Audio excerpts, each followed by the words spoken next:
ఎవరు ఎవరికి తోడవుతారో, ఎప్పుడెందుకు విడిపోతారో,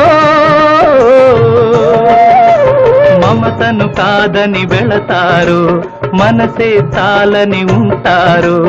ఎవ్వరి పయనం ఎందాకో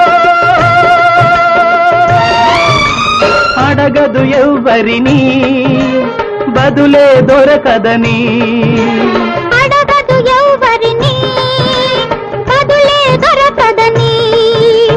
ఓ బాటసారి, ఇది జీవిత రహదారి.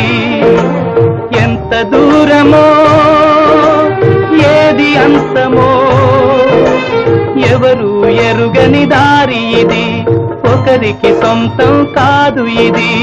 ఓ బాటసారి, ఇది జీవిత